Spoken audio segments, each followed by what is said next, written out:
Estamos de vuelta a las 8:45. Pasamos de hablar de la pena de muerte a hablar de la generación eléctrica por medio de la fuerza hidráulica y de otras fuentes también renovables. Vamos a hablar de esa generación y de los conflictos sociales que parecen abundar en torno a, sobre todo, las hidroeléctricas. Nos acompañan para tratar este tema Óscar Núñez, de Defensores de la Naturaleza, Carlos Colom, quien es presidente de la Asociación de Generadores de Energía Renovable, y está con nosotros también el economista Pablo de León. Gracias a los tres. Bienvenidos a las 8:45. Comencemos con Pablo. Sí. Actualmente con la sobreoferta de energía eléctrica se dice que pues, uno ya no es rentable realmente invertir en energía renovable. ¿Es así? Pues yo creo que es probable que tengamos un exceso de oferta para los próximos 2 años.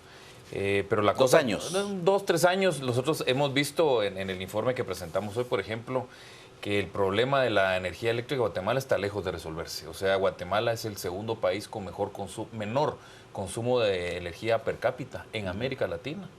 Y estamos en un proceso de urbanización, que lo saben, que se conoce bien el tema. Ese bajo consumo es por nuestra abundante ruralidad y porque no hemos cubierto a qué porcentaje de nuestra población. Todavía hay un 10%, estamos hablando de 1,5 millones de personas que están todavía en la edad de piedra. O sea, es dramático esa cifra.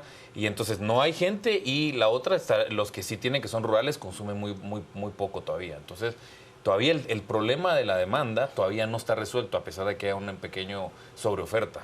Carlos, vamos rápidamente en ese tema. Sí. A ver, muchas de las personas que carecen del servicio de energía eléctrica viven alrededor de los sitios en donde se desarrollan proyectos hidroeléctricos. Esta es una primera fuente de tensión, o por lo menos de frustración, de quienes ven pasar los cables delante suyo y no pueden encender un foco. Por supuesto, Juan Luis, es un tema que hay que corregir. Si bien, aquí traigo las gráficas, Guatemala ha sido un país que ha sido estudiado alrededor del mundo, de cómo pasó de tener un 40% de electrificación rural a más de un 90% en tan poco tiempo. Es cierto que todavía hay regiones del país que necesitan que llegue la electricidad, y es cierto también que en lugares como Alta Verapaz, en donde hay una abundancia de generación hidráulica, todavía hay índices de electrificación rural bajos, y ahí es donde nosotros, pues viendo la información de los índices de presencia del Estado, también nos alarmamos, porque esos lugares en donde los inversionistas llegan a desarrollar sus proyectos de energía renovable generalmente son los lugares en donde hay una mayor ausencia del Estado. Entonces, la población que tiene necesidades, y son legítimas, por supuesto, de educación, salud, infraestructura, etcétera, ven en el inversionista como esa gran fuente de soluciones, cuando realmente debe ser una labor del Estado para proveer la mayoría de esos servicios básicos. Para darles una idea, los agremiados de AGER invierten, que es la Asociación de Generadores con Energía Renovable, invierten más de 50 millones de quetzales al año en programas de apoyo a las comunidades. Se atienden más de 300 comunidades, pero no es necesario para poder satisfacer todas esas necesidades. No es suficiente. No es suficiente. Ahora, pero digamos, uno de los problemas para la generación de energía eléctrica con agua es que en algunos casos se desvían los ríos. Bueno, yo te diría que ya actualmente ya no se desvían los ríos en un momento, pero creo que para mí el tema, como defensores de la naturaleza, sí estamos a favor de las hidroeléctricas, pequeñas, medianas, y a una grande, monstruosa en el río Sumacinta, pues sí habría que pensarla 2 o 3 veces. Pero lo que vamos es que nosotros sí creemos... ¿Te pondrías a la creemos, negación de un área importante, digamos, a que se anegara un área? por ejemplo, o inundar cualquier cantidad de sitios arqueológicos que es parte de nuestro patrimonio cultural, sí habría que cuestionarlo bastante. Pero los ejemplos que nosotros ya tenemos, por ejemplo, en Sierra de las Minas, que es un área donde trabajamos y es la mayor fábrica de agua de Guatemala con 63 ríos, estamos planteando una política de hidroeléctricas para la Sierra de las Minas que sea gana-gana. Hemos platicado con Canger, con todos los involucrados en el sector, y la idea es ver cómo bajamos la conflictividad. Porque no es posible. Por ejemplo, en el lado norte del Polo Chico, ubicándonos en Alta Verapaz, que mencionaba Carlos, tenemos más de 110 comunidades quechíes y pocomchíes que no tienen energía eléctrica. ¿Sí? Entonces, ¿cómo entras a resolver esa conflictividad? Bueno, haciendo los socios, el Estado no va a estar. Entonces, sí tiene que haber en determinado momento una mayor visión de los inversionistas privados o municipales, en que en determinado momento La conflictividad no la va a resolver el Estado. El Valle del Polochic, miramos, tienen 20 años de hacer la carretera y que inauguran 1 kilómetro, inauguran 2 kilómetros, y eso es sencillamente que el Estado no está volteando a ver el desarrollo del Polochic. Ya lo mencionó Carlos. El departamento de mayor capacidad de generación, pero el de menor índice de electrificación rural, el menor índice de desarrollo humano, el menor índice de presencia del Estado. Entonces nuestra propuesta es sí decirles en determinado momento a los inversionistas cómo solucionamos esa política del Estado de que tiene que haber un poco más de inversión. Hoy mencionaban el caso de Perú, creo que Pablo lo puede mencionar un poquito más, de cómo, de que los impuestos se regresen a la región de donde están saliendo esos temas. Entonces, Pablo, hablemos concretamente de eso, de esa conflictividad y esa falta de gobernabilidad que se establece en torno a, en los últimos tiempos, a proyectos hidroeléctricos que no necesariamente suscitaban antes tanto rechazo como la minería. No, efectivamente, lo que hemos hablado ahorita recientemente, hay poca presencia del Estado, entonces la gente tiene derecho a reclamar por falta de salud, educación, agua potable, no tienen electricidad, y entonces el problema está de que las empresas, los inversionistas tributan, se vienen al pool grande del dinero, aquí el Ministerio de Finanzas, el dinero va a los grandes centros urbanos, casi todo en la ciudad de Guatemala, y no regresa absolutamente nada allá. ¿Qué hicieron en Perú? Una ley que se llama Ley de Obras por Impuestos, y una parte de esa, por supuesto que con el control del Estado y viendo qué proyectos pueden y cuáles no, y con supervisión, pues una parte de eso se van en proyectos de las comunidades y se queden ahí. Es importante que nosotros como país tengamos un mecanismo que todos los impuestos generados localmente regresen a las localidades, porque ahorita no están regresando, o sea, hay completa ausencia. Ahora, pero digamos también hay otro problema que genera la falta de presencia del Estado y la falta del control territorial, y es el hecho de que cuando se instalan las empresas, es decir, no ha habido ningún tipo de información de parte del Estado hacia la comunidad acerca de los permisos, de las concesiones, etcétera. Ha cambiado ya la mentalidad de los inversionistas y han entendido ese defecto del Estado de Guatemala y que tienen que negociar con las comunidades. En mi opinión, y voy a ser breve porque tal vez ellos pueden extenderse más, yo creo que sí, lo que estaba contando Carlos de que han invertido. Yo he conocido un par de clientes que son inversionistas ahí y tienen programas sociales importantes de comunicación. Entonces, yo creo que sí. Lo que pasa es de que la asimetría de información es tan grande. La desconfianza en Guatemala es realmente por todos lados universal. Entonces, no creen. Y el Estado que no está presente no es el mediador de que esa información llegue bien y que sea confiable. Entonces, yo creo que sí se están haciendo los esfuerzos, pero necesitamos hacerlo más coordinadamente, diría yo. O sea, el Estado tiene que tener una presencia más activa en esa parte. Carlos, hablemos del rol del Estado. ¿Qué rol real juega el Estado de Guatemala, por ejemplo, a la hora de que un inversionista llega a construir una hidroeléctrica en el río Cabón, en cualquier río? Bueno, este es un tema fundamental. El Estado tiene en el tema hidroeléctrico una labor bien importante y es la autorización del uso de bienes de dominio público, en este caso particular el agua. Con todo esto que se está discutiendo de la ley de aguas, que por cierto como AGER apoyamos que se regularice el tema del uso del agua, por supuesto de una manera 100% técnica, no de una manera política, basándose en las mejores prácticas a nivel internacional. Y el gremio hidroeléctrico, a nuestro criterio, y aquí está la Ley General de Electricidad, es la única industria de consumo de agua que ya está regulada. Aquí está definido el procedimiento y el Estado interviene en esas aprobaciones para el uso del recurso. Luego debería intervenir también en la parte de socialización, en la parte de proveer información a las comunidades. Lamentablemente, no se tienen la mayoría de veces los recursos, ni se tiene en algunos casos la voluntad de dar ese apoyo, y el inversionista tiene que hacer prácticamente todo. Ahora, Carlos, hay algunos casos en los que ha habido un desafortunado manejo de los proyectos por parte de los propios inversionistas y que han ocasionado conflictos severos con las poblaciones. Me recuerdo del caso de Varillas. Sí, nosotros, eso es bien importante, Gustavo. Nosotros como AGER, que representamos a más de 50 plantas generadoras, más del 50% de la energía que se generó el año pasado está representada en AGER. Todos los agremiados tienen que suscribir un código de ética, tienen que cumplir manuales de buenas prácticas de inversión comunitaria basados en las guías del Banco Mundial, precisamente para tratar de evitar ese tipo de temas. basándonos en esas mejores prácticas, y de verdad que cuando uno va y cuando uno mira y cuando uno realmente tiene contacto con las comunidades en el área de influencia de la mayoría de los proyectos hidroeléctricos, se da cuenta que las cosas se han hecho bien, no perfectas por supuesto, pero se han hecho muy bien. Los índices de desarrollo han ido subiendo en esas regiones en donde se han ido a desarrollar esos proyectos. Por supuesto hay mucho que aprender todavía y se están haciendo los esfuerzos con esos manuales de buenas prácticas, siguiendo guías internacionales para que a futuro pues las cosas se hagan mejor. Vamos a ir a una pausa comercial en este momento, aquí en a las 8:45, pero volvemos dentro de muy poco para leer algunas de las preguntas que usted nos plantea por medio de las redes sociales y presentárselas a nuestros invitados en el panel. Ya venimos.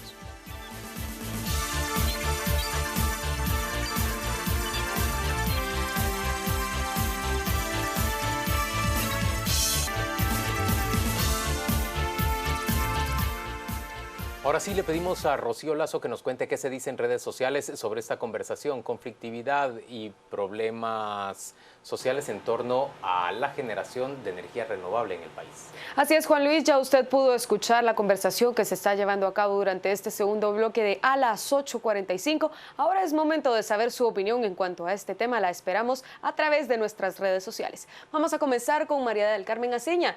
Con Interpeace Tweet, un grupo de ciudadanos hicimos un proceso para prevenir la conflictividad. Solo falta que el gobierno lo asuma. Fundacívica, desde 1985 el artículo 129 constitucional declara de urgencia nacional la electrificación del país. Mario comenta, para generación se necesita fuerza, no limpieza. El mayor caudal se encuentra donde existe más bosque. Obvio que defensores ahora a este favor de las hidros, si ya tienen los estudios de la propia. Ese es el comentario de Glenn. Mario nuevamente nos dice, se han satanizado las hidros. Para que exista generación deben existir árboles. Manejo sostenible. Raúl, quemar carbón es una tontería. Debemos aprovechar la fuerza del agua, pero más aún aprender a comprendernos y a respetarnos. Y por último el comentario de Máximo. Construyan hidroeléctricas en el río Villalobos o el río Las Vacas. Así demuestran que limpian los ríos. Le agradecemos su participación a través de nuestras redes sociales y lo invitamos a que siga compartiendo su opinión. Regresamos con ustedes, Juan Luis. A ver, hay dos temas que rápidamente saltan a la vista. El caso de, dice, construyan hidroeléctricas, por ejemplo, en el río Las Vacas. Hay una construida que se llama justamente así y que separa los desechos sólidos, según entiendo. Eso es lo que nos ha explicado Carlos. Y sale el agua bastante más limpia después de pasar por las turbinas. Sí, Juan Luis, ese es un caso muy exitoso. Se utiliza el agua, realmente difícil llamarle agua a eso porque es el desecho, el 60% de las aguas negras de la ciudad van a dar al río Las Vacas. Y ahí va plástico, ahí va todo tipo de basura. Y como las hidroeléctricas al final necesitan que el agua vaya lo más limpio posible para poder turbinarla y generar electricidad, son los más interesados en limpiar el agua, que ese es un tema muy importante. Las hidroeléctricas no consumen el agua, solo la utilizan y la vuelven a regresar al cauce del río, incluso en mejores condiciones que cuando la toman. En el caso de Las Vacas, es tan grande la contaminación que viene de la ciudad capital que hay una planta de reciclaje de plásticos en donde se sacan toneladas de material reciclado, postes para cercos, bancas de plástico, y es un excelente ejemplo de cómo una hidroeléctrica, lejos de contaminar o dañar el medio ambiente, contribuye a que se mejore. Las hidroeléctricas son las más interesadas en que las cuencas se mantengan en buenas condiciones, porque al final dependen del agua para poder generar la electricidad. Así que sí hay un proyecto en el río Las Vacas, ojalá hubieran más. Guatemala tiene todavía el 80% de su potencial hidroeléctrico por desarrollarse y es uno de los grandes retos hacia... Hablemos de eso, Pablo. ¿Tiene viabilidad realmente la exportación de energía eléctrica o incluso el consumo interno de energía con esos bajos índices de los que nos hablabas? Sí, mira, nuestros cálculos que hicimos en CABI es de que para el año 2030, o sea, dentro de 15 años, tenemos que más que duplicar la generación de energía eléctrica porque la demanda va a ir creciendo a una velocidad, urbanización y crecimiento del país, que lo que hay ahorita se tiene que más que duplicar. O sea, se va a tener que resolver el tema conflictivo ahora porque si no vamos a tener un problema de exceso de demanda en 6, 7 años. Ahora, pero digamos, bueno, no hay que echar todos los huevos en la canasta de las hidroeléctricas. No. También tenemos el caso del reciente descubrimiento hace 2 o 3 años de unos inmensos yacimientos de gas natural en el Petén. ¿No ayudaría eso a resolver un problema? Yo entiendo, y tal vez aquí Carlos, que es más técnico que yo, lo podría decir. Yo creo que necesitamos cierto volumen de extracción y para gas natural para que sea rentable. Creo que todavía no se da ese volumen en Guatemala. Porque en su momento se dijo que ese yacimiento podía cubrir el 30% de las necesidades de gas de Guatemala. Sí, yo coincido con lo que menciona Pablo, que para que sea rentable y para que pueda ser algo viable para el sector eléctrico, tiene que haber un volumen muy importante y hay que ver en detalle la calidad de ese gas y el proceso de extracción. Yo creo que Guatemala somos afortunados en tener energía geotérmica para poder cubrir la base, esa energía que puede funcionar los 365 días del año. Pero ya hay en funcionamiento plantas de generación. Ya hay en funcionamiento, menos del 2% del potencial de la energía geotérmica está utilizado. Tenemos hidroeléctrica, tenemos potencial solar inmenso, tenemos potencial eólico, tenemos el potencial de generar con biomasa. Y la meta que se ha planteado en los planes de expansión de la Comisión Nacional de Energía Eléctrica y en la política energética del gobierno es que por lo menos el 70% de la energía provenga de fuentes renovables. ¿Por qué? Porque son más competitivas, podemos tener tarifas más competitivas. Hoy la tarifa es la mitad de lo que era hace menos de 4 años y eso se debe en buena medida a las energías renovables. Y el otro tema del que se habla poco, pero es fundamental, es el tema ambiental. Guatemala ha suscrito compromisos a nivel de Estado. La Cumbre de París en diciembre del año pasado es un buen ejemplo de ello y las energías renovables nos van a permitir cumplir con esos compromisos y sobrepasarlos en términos de temas ambientales. Oscar, en tu intervención inicial, más que hablar de deterioro en términos ambientales por las hidroeléctricas, dijiste que en Defensores de la Naturaleza ven con buenos ojos la generación con fuerza hidráulica. ¿Sí hablaste en cambio o sí criticaste el hecho de que estas generadoras que usan bienes de dominio público como los ríos no contemplen un régimen de copropiedad con las comunidades? ¿A eso te referías? No necesariamente, sino tal vez sí invitar a buscar modelos más público-privados donde todo sea ganancia. Por ejemplo, hace algunos meses acá en el programa mencioné que todos los embalses en Guatemala deberían de ser de múltiple uso, por ley. ¿Y qué quiero decir con eso? A las 6 de la tarde que empieza a generar la hora pico de cualquier hidroeléctrica, a las 6 de la tarde empezás a regar automáticamente los campos de cultivo que están abajo por microaspersión o por goteo, y a las 6 de la tarde se empiezan a llenar todos los tanques de distribución de agua potable. Entonces todos felices y contentos. No habría conflictividad desde el punto de vista de la temporalidad del desvío del agua. Del uso del agua. Del uso del agua.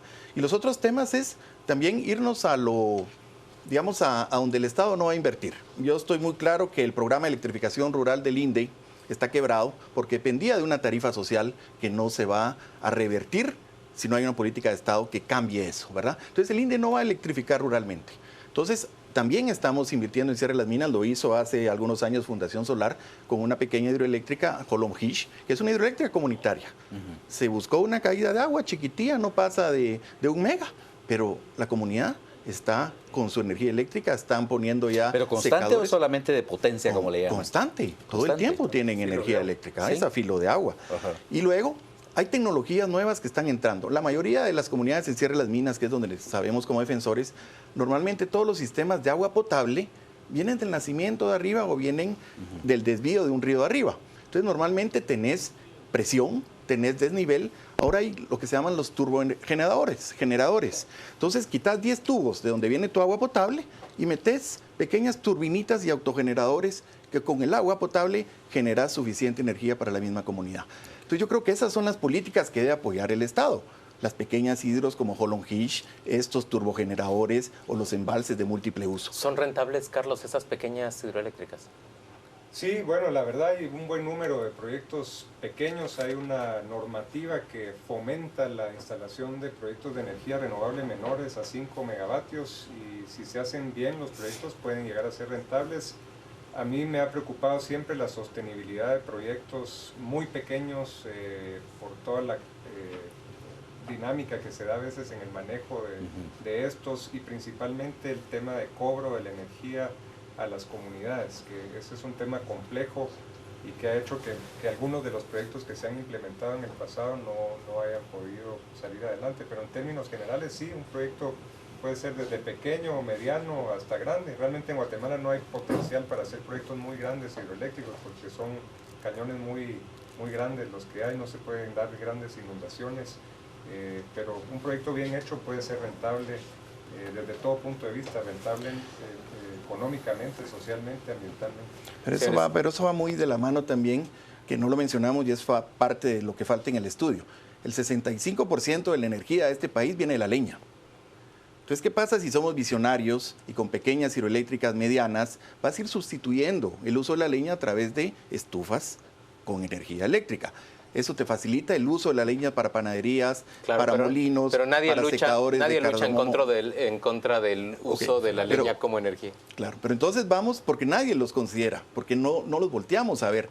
Pero si ya unimos porque la parte... no hay un gran enemigo que perseguir ahí. Claro, pero si ya vamos por ejemplo, los estudios se basaron hoy, ¿qué pasa si se dejan de producir 100 megas por conflictividad social? Nosotros, ¿qué decimos? Todo lo contrario. ¿Qué pasa si se dejan de producir 100 megas porque ya no va a haber agua, por falta de la inversión en el capital natural? Eso va a ser más crítico que la misma conflictividad. Entonces ahí vemos cómo logramos salvar la parte alta de Sierra de las Minas, la parte alta de Occidente, porque si no, de nada te van a servir las hidroeléctricas si no te